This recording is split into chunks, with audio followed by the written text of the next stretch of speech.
Hello, my name is Chuck Wolf. Over the years, I've worked in many different roles, including leading my own leadership consulting company since 1994. I've worked for and with some of the best companies and universities in the world, and have had the opportunity to work with government officials, military organizations, and public and private schools. I'm a leading expert and pioneer in emotional intelligence. Since 2009, I've been a volunteer hosting a radio show I created called The Emotion Roadmap. Take the wheel and control how you feel. I really enjoy making a difference in people's lives. The show is on award-winning community radio station, WPKN in Bridgeport, Connecticut. In recent years, Simsbury Community Television has been sharing my shows on their station and on YouTube. My sincere hope is that everyone who watches regularly will learn how to use the Emotion Roadmap in their own lives by listening to people who call in to get help with challenges at work, home, and in communities. To learn more, go to www.emotionroadmap.com. If you have a comment or question, email me at cjwolf@cjwolf.com. Thank you and enjoy the show.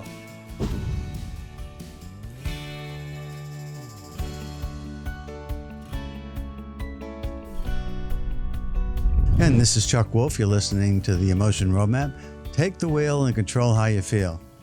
And as a number of you know who are part of the WPKN listener community, this is my next to last show where I'll be broadcasting live. I'm going to have another show on the air with WPKN, but it'll probably be a pre-recorded show since it looks like it's going to be a time when I can't get to the studio without driving 4 hours, so that's not going to work out. But I want to express my gratitude to the station, to WPKN, for all the years. This is my 16th year where I've been able to communicate with all of you, all the listeners out there, and share with you this idea that I created called an Emotion Roadmap, this process, this tool, this technique that's helped so many callers with their emotional challenges during the course of this show's lifetime. And I hope that we hear from callers today. I wanted to just share that some of the thoughts I've had about thinking about this transition going from doing the WPKN community strip, because as some of you who know have been listening to WPKN for many years, the community strip is about to change. The program director has decided, based on tracking analytics, I guess, that the program, public affairs kinds of programs where there's talk shows, would serve the community better at a later time. Unfortunately, it doesn't work for me. So I can't do the live phone calls where you can call in and I can offer some help and some guidance. Just for those of you that are new to the show, I want to tell you a little bit about what the show's been about. And for those of you who have been regular listeners, thank you so much for all the times that you've tuned in. The show has been about helping people learn how to use this concept that I developed a number of years ago, working with the pioneers in emotional intelligence. Peter Salovey, former Yale president, Jack Mayer, University of New Hampshire psychologist, and then one of their good friends, David Caruso. I work with those people to help create a certification program for their emotional intelligence assessment that measures your emotional abilities. And one of the questions and the reasons that they brought me on board was they asked me, can you help us find a way to make this information about emotional abilities, emotional intelligence, useful to people?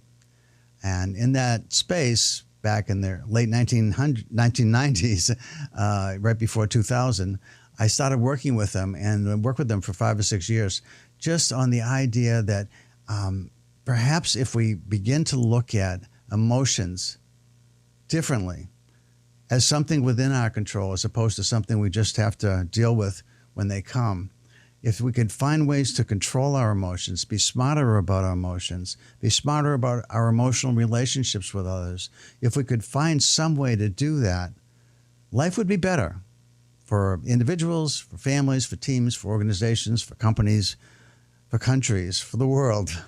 And so I started thinking really hard about how to make it useful, how to make this knowledge of emotional abilities. And what they described as emotional abilities were the ability to identify how you're feeling.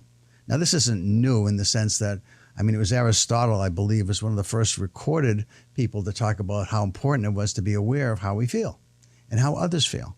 So, or self-awareness, other awareness, that's not new. But the fact that it's an ability was newly conceived. the idea that some of us are better at this than others. Some of us might think we're really good at identifying emotions in ourselves or others, and we may actually be good. On the other hand, we may not be, and still think we are. That has some serious implications. And then also the idea that perhaps the use of emotions, which I found fascinating, because the use of emotions indicates that there are certain emotions that are better suited for a particular task than other emotions. So, for example, if you want to brainstorm in an organization where you're trying to be very creative and you want nobody to be critical of other people's ideas, then you want people to feel open and trusting that whatever they say is not going to be judged harshly by others. Because as soon as somebody judges one person's idea harshly and is very critical, then it kind of shuts down the feelings of openness that you want to create when you're trying to be creative and brainstorm. So the idea that the use of emotions, it was another ability, was interesting to learn about. And then secondly, understanding how emotions work. Now, this again wasn't so new, but the fact that we have abilities that some people understand much better than others, how emotions work, and therefore how to plan emotionally what they want to have happen inside themselves, with others, for a team, for an organization. The fact that emotions follow certain rules, all of that was interesting, not necessarily new in the sense that psychologists have studied how emotions work for many years. Now, there's much more knowledge about exactly the rules emotions follow, typically, but not always, than there has been in the past. So I think the science around understanding emotions has grown, but it's not new.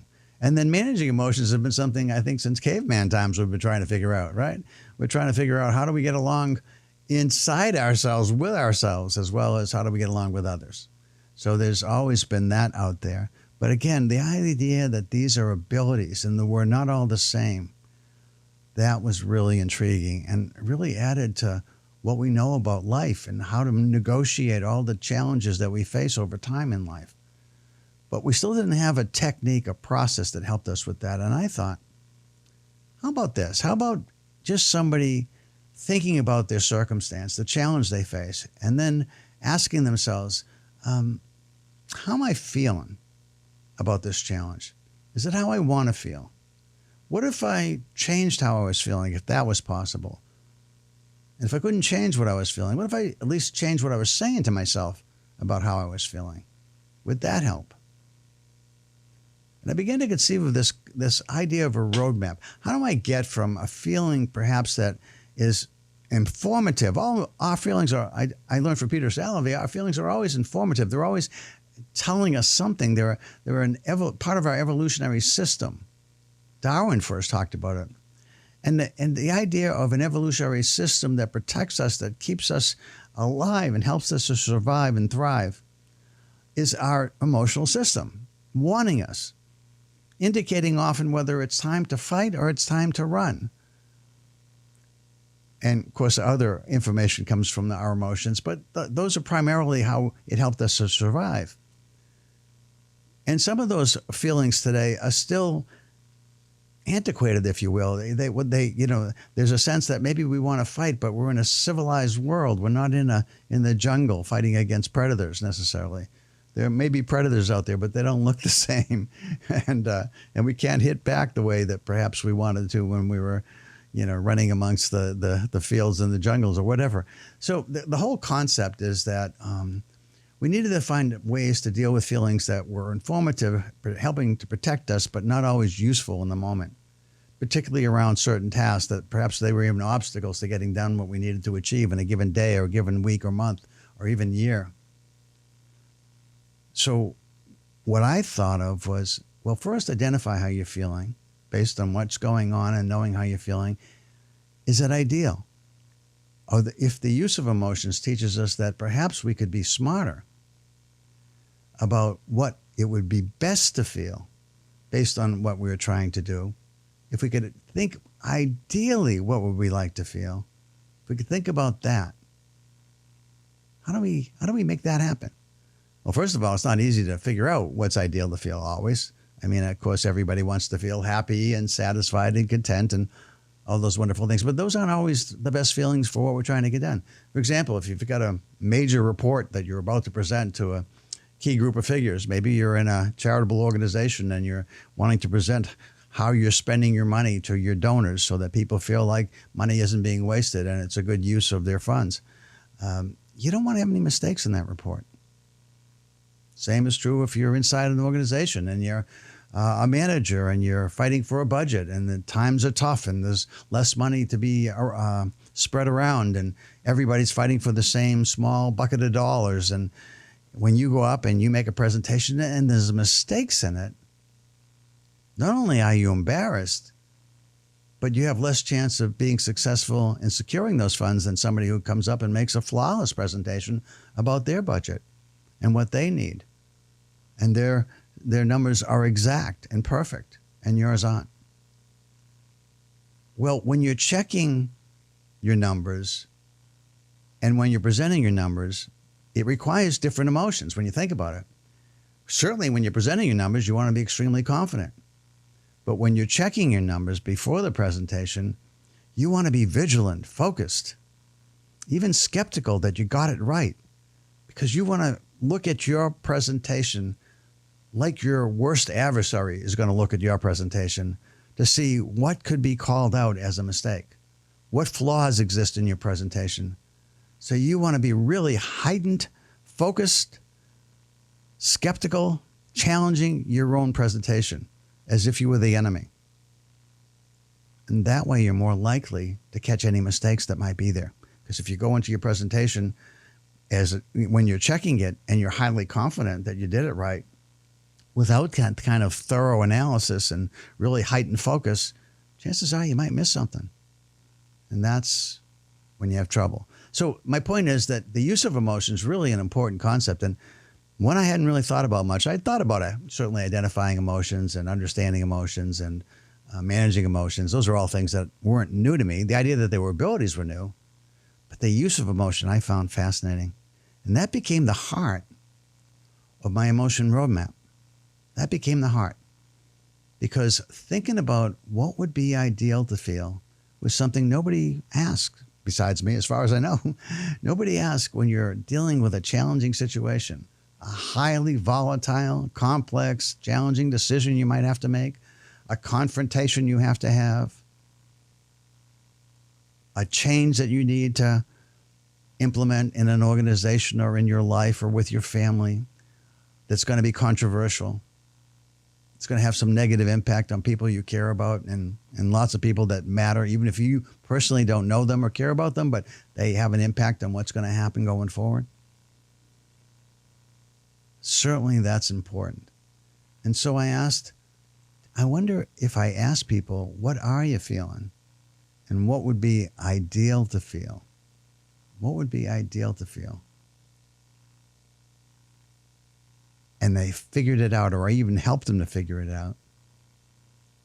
Then we'd think about understanding would be, well, how do we change from our feelings? Or what do we know about the rules of emotions? And I used to be a therapist, so one of the things I added to the mix was I not only paid attention to the science of emotional intelligence, but I also paid attention to the years I was a therapist and learned about therapy. And I know that sometimes rules around emotions that are generalized don't work the same for me or perhaps for you. And so I have to really understand how I might approach this. That's where I start. That's where everybody starts. Don't you start with when you're trying to help somebody to change to something different, that you want them to feel differently, do something different, think differently, behave differently? Don't you try and think about what would I say to myself if I was trying to get me to change? That's partly where most people start. But for me, it doesn't end there, because having been a therapist, I know that people follow different rules. So one of the things that I thought about was this idea of incorporating what people use as style assessments, things like Myers-Briggs or DISC or the Strength Deployment Inventory. There's multiple tools out there that give people some indication about people's styles. And style is helpful because if I want to influence a person who's very analytic, I want to think about what facts, what data do I have that I can present that's going to help persuade them. If I'm going to talk to somebody that's very achievement driven, I'm going to think about how do I help them understand how they can get more done if they make the change I'm suggesting that I'd like to see them make or help them with. If I'm talking to somebody that really cares about other people, how do I get them to see the value in what I want to suggest that they do differently? How I want to influence them to be different and better by helping them understand that if they are going to approach somebody that's very people-oriented, they've got to talk not only about the person that they're talking with, but how whatever it is we're talking about is going to impact others. In a family, it might be if you're talking to your partner, it might be if you have children, you want the partner to understand not only how it's going to impact him or her, but also it's going to how it is likely to impact the children. A lot of executives, for instance, have a decision to make sometimes about, should we move the family? There's a great opportunity that the company is providing for me, but it means a move. And our son has just entered his first year of high school. Our daughter's in junior high. Is this an okay time for the family to move? Not an easy call. Easier for some than others because some people just have decided somewhere along the line that family comes first. Others have made the decision that their organization and their career comes first. Most people have to spend some time thinking about this. It's not so clear. So anyway, things like this caused me to think that I could create a series of questions that would help people move from how they were feeling to how I wanted them to feel. And over the years, WPKN has offered me the opportunity to talk with all of you about opportunities to change how you're feeling about your circumstance. And I've had so many people call that were sad, frustrated, angry, depressed, anxious. And by the end of our phone calls, sometimes 5 minutes, sometimes 20 minutes, that by the end of our phone calls, people were smiling. They felt like they had a plan. They felt really, really empowered and grateful. And when I wrote that I was going to be having this series end at the end of September's show, my last show will be next week. And then I'm going to be on the air again with WPKN, but at a time later in the evening. I don't want to tell you the date and time until everything's finalized, but I should still be on, but it'll be a pre-recorded show. And so one of the things I've done over the years also is to have pre-recorded shows where I've interviewed thought leaders and shared some of my own insights and thoughts about what's going on in the world today and try to create some uplifting thoughts to share, because I wanted the show to be uplifting and to help people to feel better about their circumstances in their lives. And I think I've accomplished that. At least that's what I hear when listeners call. And again, if there's listeners out there, at this point, if you want to call, the number to call is 203-336-9756. And as I'm waiting for anybody to call, I'm going to also share that some of the memories that I've had about the show. So again, the number is 203-336-9756. So one of the nicest memories I have about the show is one of the people that listens regularly called in and asked me, and I put this up on the Facebook post on the listener community recently, that he asked me how long I'd been on the air. This was about a year and a half ago he called, and it was about 14 years at that time. And I told him, I said, I've been on the air 14 years. And he said, well, that sounds about right, because my son's 13. And Chuck, I just want to tell you that I've raised my son listening to your show. With all the lessons and insights that I've gained over the years, I just wanted to say thank you, because he turned out to be a great kid. And I think listening to you has really helped with that. And I wanted to say thanks. And so that was one of the best memories I've had about the show, because I always think, I know I'm helpful to people in the moment, when people call up, and I know that when they leave the phone call, they usually have a plan, something in mind that they're thinking about that is interesting and possible. And I don't leave until I say, is it really something that we've talked about that you believe you can do? And is it something you're willing to do? And when you can say yes to that, usually you're smiling, you're feeling pretty good about it, because you think you got a real plan. And when you called, you often don't have anything in mind to do that is going to be helpful, and that's why you're calling. I also thought it was important, not only that I got a message like that said that, you can have a long-term impact, not just a short-term tactical, but a strategic role in helping to raise children. I've had, thought leaders on who have been experts in parenting and raising kids, and that's been fun. And I've tried to make the show about all kinds of circumstances and situations where people have had issues over the years that I've heard and listened to, and I thought, well, why don't I try and get some of the people besides myself who have ideas about how to deal with these situations to come on here and talk about it. So I've had a pretty good run with that. Again, the number to call is 203-336-9756. If you've got a memory or a thought that you'd like to share about the show, now would be a good time to call if you want. Again, it's 203-336-9756. Also, I wanted to just share some other memories about the show that I've had over the years, and it's there's been one of my favorite conversations with a woman was someone who described herself as of Scottish heritage, and she was somebody who had said that she has a very, very hard time dealing with anger. She has anger issues, and she has them at work, and she's really unclear how to resolve those issues. And she doesn't like being angry, and she doesn't feel it's professional to show her anger. So she keeps her anger in, and it's really upsetting to her that she can't do better with managing her anger. And she's hoping that I can be helpful. So as we talk, I'm talking with her. I'm trying to understand her circumstance, why it was important to tell me about her Scottish heritage and so forth. And we had a very long conversation. And over time, the conversation turned to, well, what are some things that you might do to help you manage your anger? Have you ever had any experiences? Because that's one of the questions I like to ask with the roadmap is, how do you handle anger ever that's constructive? Because if there are some ways, maybe there's some ways to leverage what you already know that's worked for you in other circumstances beside the workplace. And so she said, well, anytime it happens to me outside of work, I have a clear path. I said, what's that? And she said, well, I clean my house. I just go around furiously cleaning my house. And then when it's all over, I've exhausted some of that energy that I had that the anger produced, and my house is clean. And so she smiled and said, that was why I felt really good about doing that at home. I said, well, okay, I'm not sure. You can't really take your house with you to work, so that's not going to work.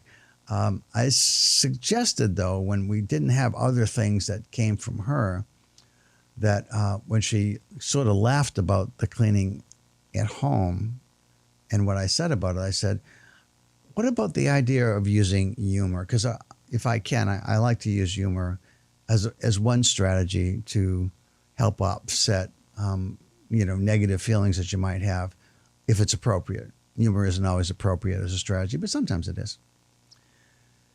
And I said, what is it that typically causes you to be angry at work? And she just talked about when people who I think of as reasonable, educated, professional, smart people say really dumb things. And there's a lot of that going around, she said. and we both laughed a little about that. And then she said, one of the things that happens sometimes is as they talk more, I just don't understand why they are saying what they're saying when it makes no sense. And they should know it makes no sense because I consider them relatively smart individuals, and it just upsets me.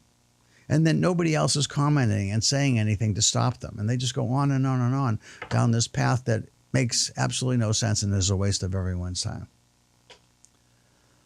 So I thought to myself about ways that I've seen people deal with situations where, in the past, I've had people who are not really interested in what's being said, but it's not appropriate to get up and leave, and they really can't really do much about it other than to sit there without sounding or doing something that seems inappropriate, unprofessional. And so I thought about it, and I thought, well, some people take trips in their mind. They go to their favorite spots and they kind of just disappear. But I didn't think that would work for her either, because I think even when somebody's talking about something that isn't helpful, if the conversation continues around that, you don't want to have missed the conversation by just tuning out. So I didn't think that was a good strategy. But I said, you seem to like to laugh a lot because you've laughed at a number of things I've said today. And I asked her, I said, what would you think about, when you're done in this meeting, listening to this person, could you use humor somehow? And she thought about it for a moment. She said, Chuck, that's fabulous. My father and mother used to fight all the time. That's partly what I consider part of my Scottish heritage. They you should blow up. But then they would say something. One of them would say something that would just cause the other one to start to laugh. And before you knew it, they were both laughing hysterically. And that's how they patched things up. I said, well, I don't know if your father and mom are still around today, but could you think about maybe calling them after you got through with that meeting and telling them about what you just heard? No, she said, I couldn't reach them. But I do have a friend.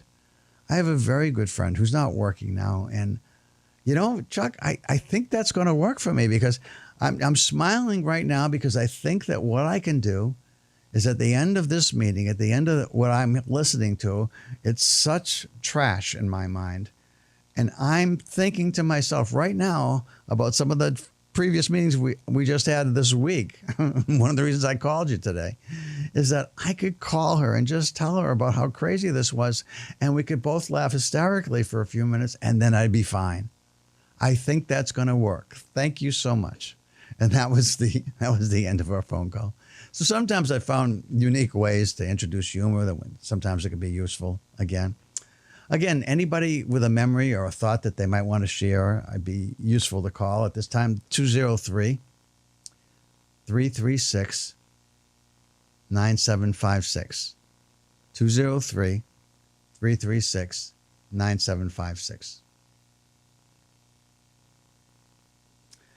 Well, the other memories I could share that I think are useful to share is, some of you know, I've been a fan of sports teams over the years, and I'm from the Massachusetts area. Some of you might recognize my accent from time to time. And in that time, I've watched, since the year 2000, quite a few Boston teams, which I grew up in love with. Really fanatic fan almost, for the Red Sox, the Celtics, and the Patriots. Anyway, the whole idea of being a fan means paying close attention. And with my background, I often looked at team dynamics and how teams communicate with one another, and how emotional contagion when a team catches fire and it just can't seem to do anything wrong, and just seems like they're on a run that's almost miraculous, that somehow, no matter what the score is towards the end of the game, the team feels like they can win. And I as a kid growing up, I was fascinated by the Celtics. I'm old, and I grew up with the Celtics when they were a dynasty. Bill Russell, I was around when Bill Russell was winning 11 championships, NBA championships, with the Boston Celtics in 13 seasons. I remember listening to the radio late at night, lying in bed as a kid, listening to the radio, and the Celtics often playing the Lakers. And the Lakers, the Los Angeles Lakers, up by 10 points with just 30 seconds left or a minute and a half left. And somehow at the end of the regular game, it would be the overtime, which the Celtics would win, or the Celtics would actually win. They'd actually score 11 or 12 points somehow in the next 30 seconds to a minute and a half. So I remember seeing that, not knowing why it happened, but just reading about it later by books by Bill Russell and Bob Cousy, a famous Holy Cross point guard for the Boston Celtics. Both Bill Russell and Bob Cousy are in the Hall of Fame as outstanding basketball players. But then as I began to understand teams and look at teams, I found there were certain things about teams that are really interesting. And in fact, one of the shows that I hope to have on WPKN, once I've established that I've got a show where I can just have a recorded presentation, I'm going to have the chance to call in and have a pre-recorded show. One of the shows I want to have is one of my colleagues and friends is a woman named Vanessa Druskett, who just published a book called Team Emotional Intelligence. And I know some of my listeners are very oriented towards the business world. And when I've had calls about business community, I've talked about my own experience as a leadership coach and working at Harvard Business School and being a leadership consultant since the 1990s, working with all kinds of Fortune 500 organizations and so forth. And anyway, I interviewed Vanessa about a new book, and I learned some of the things about team emotional intelligence, a little different than individual emotional intelligence. For example, a lot of people think if they follow any kind of organization, really, but particularly teams in the professional world, like basketball or baseball or hockey or soccer or tennis or whatever it is, that you don't really need superstars. Maybe in tennis you do, but in team sports where it's more about a team than an individual, you actually need um, outstanding culture, emotionally intelligent culture. You need processes and systems that support the best version of everybody's behavior, knowledge, expertise, working together in a way that respects one another's contributions, understands each other's strengths and plays to those strengths, recognizes where weaknesses exist and finds ways to compensate and help out where people are not capable, and where everyone feels respected. And one of the things she said is really most important is the feeling and the need to belong. That's absolutely critical. Again, I'll give you the number to call if you'd like, 203-336-9756. 203-336-9756. And in case people are trying to call and it's not working, I'm going to give you my cell phone too. You can call that if you like. My cell phone is 860-985-3747. 860-985-3747.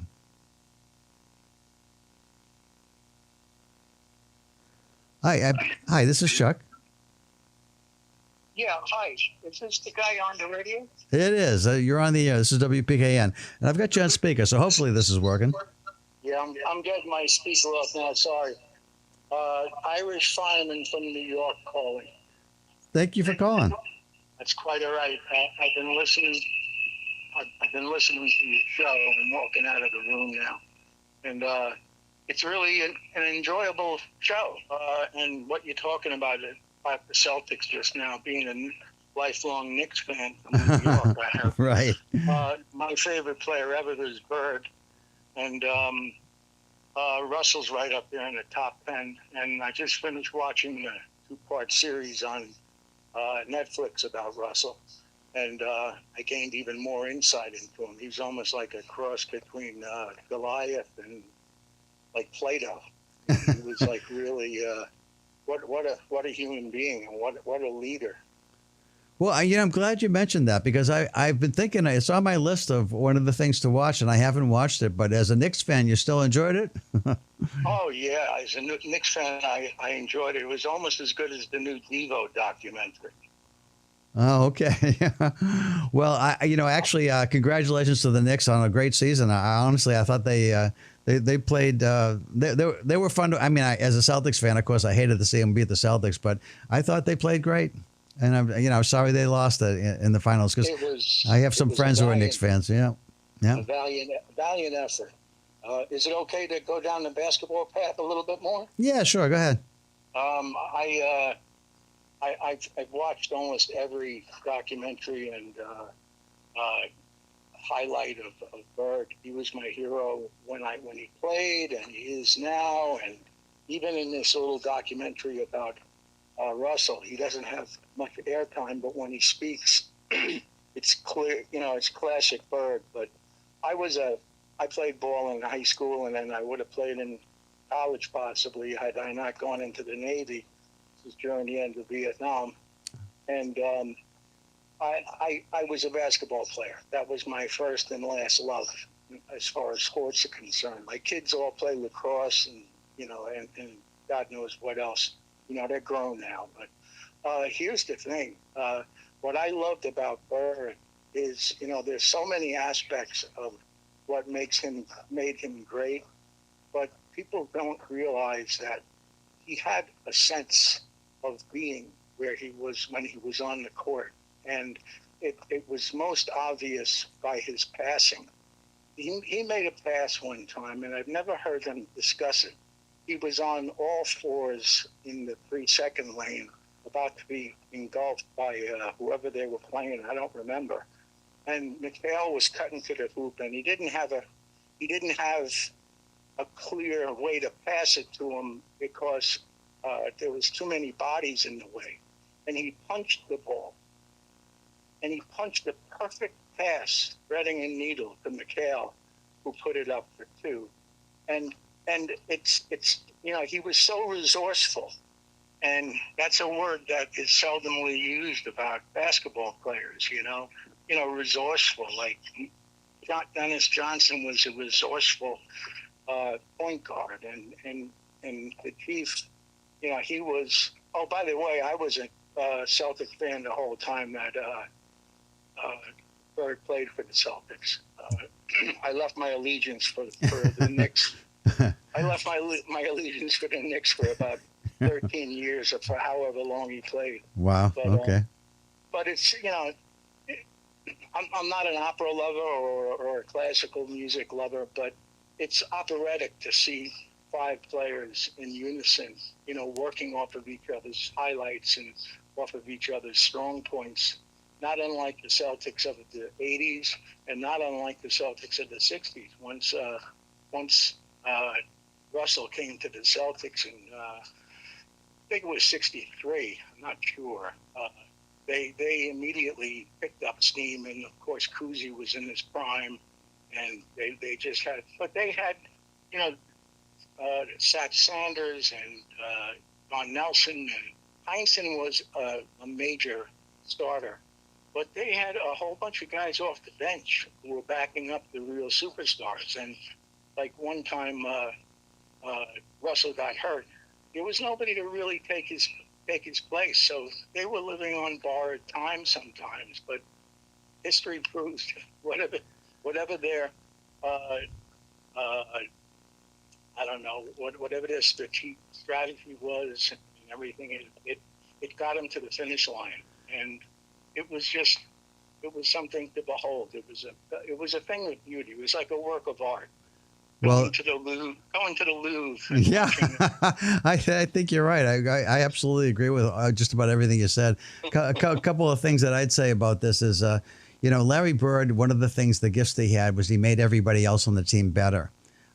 Bill Russell too, because when you trust somebody, people felt like they could overplay when they were playing against whoever they were defending, because they knew Russell was there to block a shot. And he was magnificent at that. He was incredible how many rebounds and blocks he had. But one of the things about teams, whether it's basketball or any other team, is who makes you better. And also who has confidence, because I think confidence is so important when you're being part of any team. And I remember Larry Bird, one of the famous statements he made was when he showed up for one of the Hall of Fame moments where, All-Star game moments, where it was a 3-point shooting contest, and he stepped in the room. You remember this one? He says to everybody, "Okay, who here is coming in second?" Yeah. And he didn't have a smile on his face. And a couple of the young studs looked at him, and they were waiting for him to break into a smile, and he just stared them all down and walked away. I believe he won that too. So. And he won it. He won it. But the point being that he talked crap since we're on the radio. Mm-hmm. He talked a lot of it, and over the years, that's something I never knew about him when he played, was that now all the old timers, when they interview him from his era, they all talk. They said he was the best. He was the best at talking nonsense on the court and getting in people's heads. And it was. I hope it happens again. I'll tell you what, this guy Jokic has a lot of his tendencies, mm-hmm. but at times it's almost like he's Bird on steroids because of his bulk. And at other times you can see he doesn't have quite the finesse that Bird had to rely on, because he wasn't built like Karl Malone, and he wasn't, he had to, his body would break down, and, but he would always find a way. And I think this guy Jokic, I don't know if they're going to get any more picks or not, draft picks this year or not, but they fell short the last 2 years, I think. And, that's an incredible team, Well, one of the things I'd like to just mention, because we're in Connecticut and we're talking about a Boston team, but one of the things that I thought was really amazing. My wife and I were at a UConn women's game when Diana Taurasi first showed up, and we both. I looked at her and I said, she reminds me of Larry Bird, because she honestly, to watch Diana, and I guess there's a I haven't seen it, but there's a series, I think on Netflix now, about Diana Taurasi too. But she was also incredible. And I mean, there's been a few, but Larry Bird stands out. But I did want to mention, because the UConn kids, the women had such a run for such a long time, and when I got to watch Diana Taurasi, I thought, she the first few times Larry Bird and Diana Taurasi threw, and Magic Johnson too was like this. They threw passes to people that got hit in the head with the passes, because they couldn't imagine that it was going to exactly work. It took a while to recognize that they were going to be sought out and involved in ways that, and this is what my friend Vanessa Drusket about teams anywhere, whether it's basketball or anything else. She said, one of the most important things, and this, I think Red Auerbach did this for the Celtics, was everybody felt like they belonged. They had a part to play. Everybody had a place. And everybody mattered, and everybody accentuated where they were strong, and they tried to compensate for anybody's weaknesses. And that's true about any organization I've ever worked with. At least that's my experience. Yeah. I would also say that there's one other factor that people forget, and even I do, or wasn't really even aware of it until we're talking right now. Aside from Chamberlain and Russell, the thing that made Bird so great, and Johnson so great for that matter, is the competitive nature of the two. And they had a rivalry that was unmatched before and after, with the exception of Chamberlain and Russell. That was a great one too. Yeah. It elevates their game even more, Uh-huh. Yeah, But, Chamberlain might have been the best athlete, at least at that time, for sure. He was a remarkable talent. Oh my God! What a specimen! He was like Shaq, who's in the gym all the time. Yeah. He didn't have the girth that Shaq is is almost a freak of nature as far as his height and his and as far as his bulk was concerned. And later in his career, he really learned to take advantage of that. And God knows, like most people, I love Shaq. And the thing about Chamberlain was that he was all muscle. He didn't have any. He wasn't like, if you saw a picture of him or a video of him playing on a court by himself, just shooting around, and you didn't know who he was and you didn't know how tall he was, you'd think, well, he looks kind of long. Maybe he's 6'5", 6'6", but he's such a great athlete. And then you find out he's 7'2". Yeah, and back then that was remarkable, right? And how he was an amazing specimen of human being. But for me, when I think about who's the best basketball player, it depends what your criteria is. But for me, I guess the winningest basketball player was Bill Russell. Well, Russell always says it's all about the rings, and that sounds kind of selfish in a way, but it's true. It's what they all strive for at the very end. How many rings do you have? And Russell has 11. He has more rings than fingers. Yeah. He was saying that about when Tom Brady was retiring. I remember him showing him all those rings. Geez, another Bostonite. Yeah, God. Yeah. And he's another freak of nature in some respects, but not so much physically. No, just a winner, just a person who just dug deep and found ways to win. Yeah. He's just amazing like that. Absolutely. All right, I gotta let you go because I can't make this about a sports show. But it's been fun talking to you. Thanks a lot for the call. I appreciate it. Talking to you too, man. Okay, Take care. You too. Bye bye. Bye.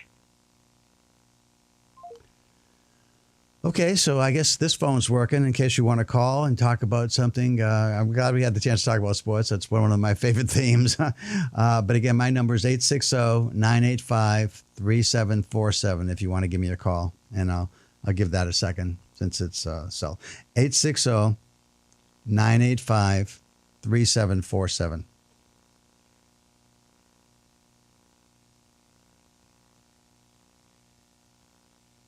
Okay. So I'm going to just keep talking then. I'm going to tell you a little bit more about some of the memories I've had of the show. When I first started, I was on for 3 hours on a weekend night. That was once a month. I think it was once a month, or maybe it was once a week. I think it was once a week, I guess. And I was on for 3 hours, and no one knew who I was. And I guess sometimes it's hard to get phone calls. But I had to talk for 3 hours, and I thought, well, I don't mind talking for a while, but 3 hours seemed like a really long time to be talking.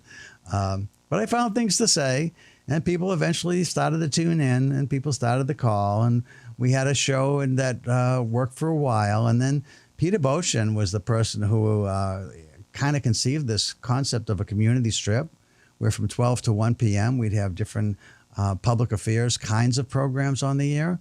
And he thought, Chuck, you'd be good at this. Why don't you try that? So I went on the air, and then I was on for a long time and got a lot of help from Peter. Peter, by the way, if you are interested in following my work and you just don't feel comfortable calling for whatever reason, you can follow my work on YouTube. If you go to the WPKN listener website, you can, on Facebook, rather, listener page on Facebook, you can see I put in my YouTube, or you can just, go to YouTube and type in Emotion Roadmap. You'll find me on Simsbury Media, but you'll also find my own channel as well.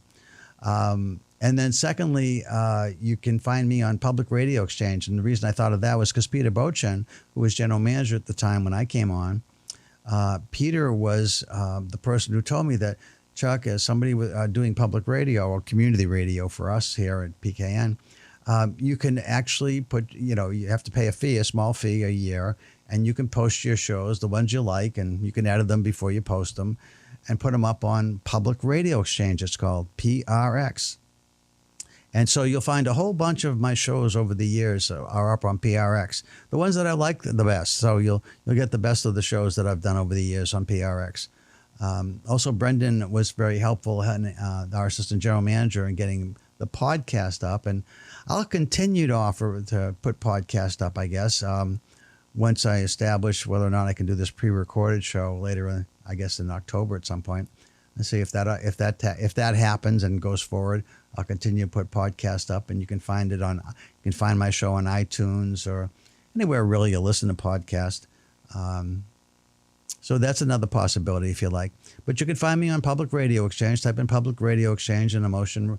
When you get there, Emotion Roadmap Series, and you'll find quite a few shows that I put up there in case you want to listen to particular items about caretaking, parenting, and lots of shows about leadership and team building and how to deal with tough circumstances and relationships. A number of people have called over the years when they've had problems with, I remember, I know Jim wrote a note to me. Jim was one of my early callers, and Jim had listened to a show that we were dealing with conflict at the time. I was talking about the different ways people manage and handle conflict. And Jim said, well, I've got something coming up and I want to avoid conflict. Can I talk to you about that? And I said, sure. And he said, no, I have a new partner. My wife and I have been divorced for several years. And it was around the holidays time. This was around Christmas season. And he said that my adult children, my 21-year-old son and my 18-year-old daughter, is going to be meeting my new partner for the first time. And I'm wondering how to make sure that goes well, how to avoid conflict if I can. And so I spent some time with Jim. And again, this is one of my favorite conversations, Jim, if you're listening to today's show, about trying to be helpful to you, about trying to understand how to make sure that your daughter, who might be the most vulnerable, feels listened to and valued, and that if your new partner wants to, have a reasonable relationship and even perhaps potentially a good relationship with your adult children, that she is willing, you talk with her ahead of time about taking kind of a back seat initially and just listening, and you talking with your children, because make your daughter the focus and actually bring your son into it. Tell him that, hey, I'm worried about how your sister's going to feel and how all this is going to work. And I'd like to, plan with you how to make sure this goes the way we all want. and get your son to be part of the plan with you, so that he feels important enough to be part of your thought process, to, to be involved with helping him and his sister have a reasonably good time meeting your new partner around the holiday seasons. Because it's tough, right? Anytime you're meeting someone that's not your mom with your dad, that's never going to be easy. So again, those are some memories I have of shows where I know, Jim, at the end of the show, you felt like you got some help, and that was important. And I feel great when I could help people. That's one of the things I'm going to miss the most. I was telling the chairman of the board here, Simon Hunter, that I'm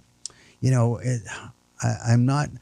My own feelings, this emotion roadmap about how did I feel when I was told that the community strip, my show, and all the others were being moved to a different time frame.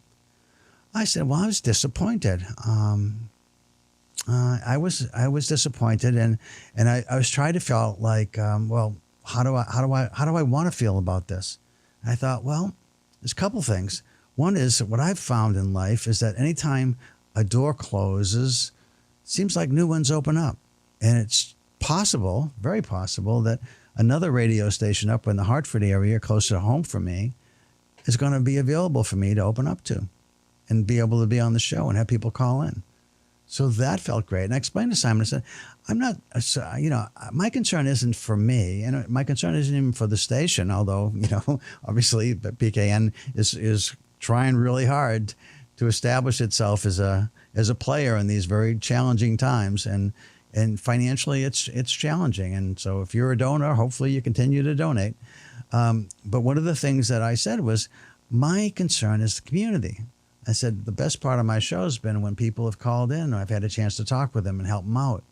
That's the part that I'll miss. I don't mind having a pre-recorded show. I actually like it. And I've certainly enjoyed over the years being affiliated with PKN. So I thought, well, I want to go past my disappointment and ask myself how I want to feel. Well, I want to feel grateful and accepting. And that's what I am feeling right now. I'm feeling grateful for this run for 16 years. Feel grateful for the one call I got today. I'll give you one more chance to call, by the way, if you want to call my cell, 203-33. I'm sorry. My cell is 860-985-3747. 860-985-3747.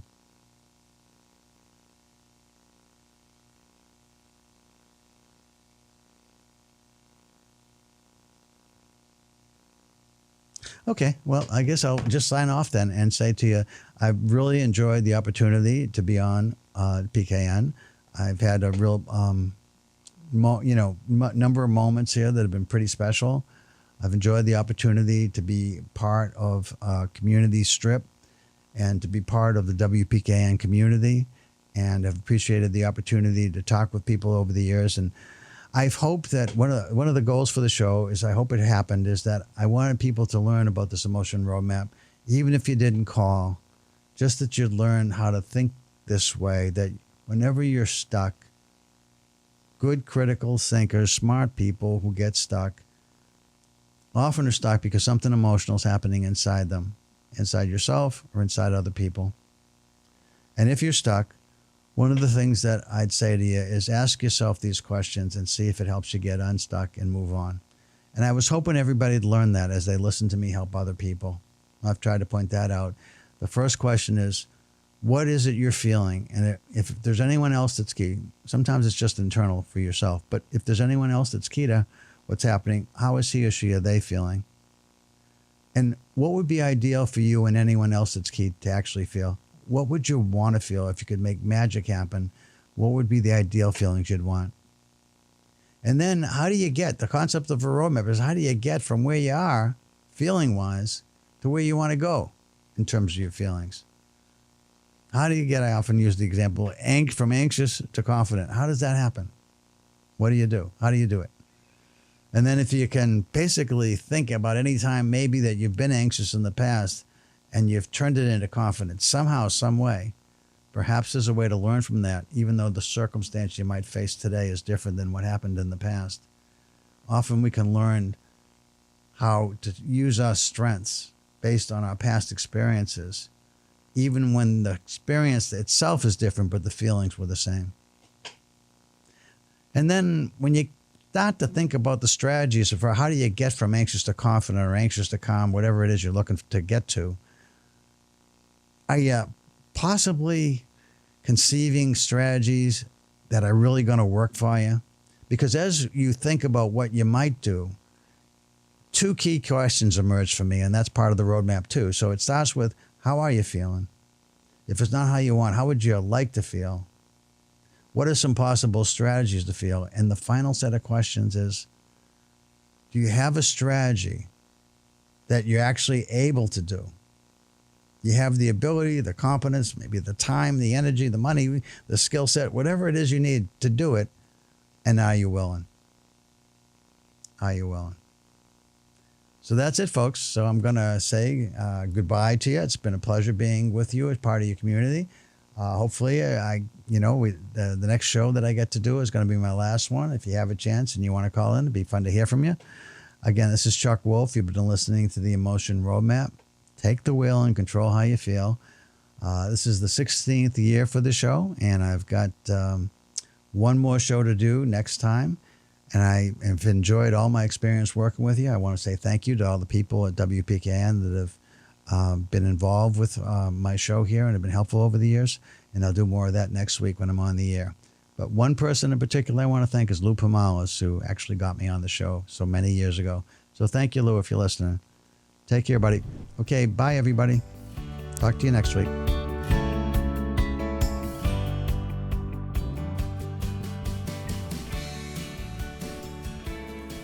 For over 40 years, SCM has been the voice of our town, bringing us together through local programming, education, and live broadcasts. SEM isn't just about television. It's about empowering our community, ensuring our voices are heard during government meetings, and celebrating milestones like our high school graduations. But today, SEM faces a challenge. Our funding structure is based on television subscriptions. And it's no secret, people have been cutting the cord. With a shift to internet-only subscriptions, SEM receives less revenue, even though all our programming is freely available online. We need your support. We need your support. We need your support. We need your support. We need your support. Your donation can make a difference. It will ensure that SCM remains open, continues to educate our youth, and keeps our community informed. Thanks to SEM, I've been honing my creative skills, helping me work towards my college degree. SCM is crucial for keeping our community connected. SCM isn't just here to broadcast local events. They're actually preserving Simsbury's history. Join us. Join us in preserving Simsbury's voice. Simsbury's voice. Together we can ensure that SCM continues to thrive for generations to come. Visit our website or scan the QR code on your screen to make your donation. Every contribution counts. Thank you for supporting Simsbury Community Media, where your town, your schools, and your government come together.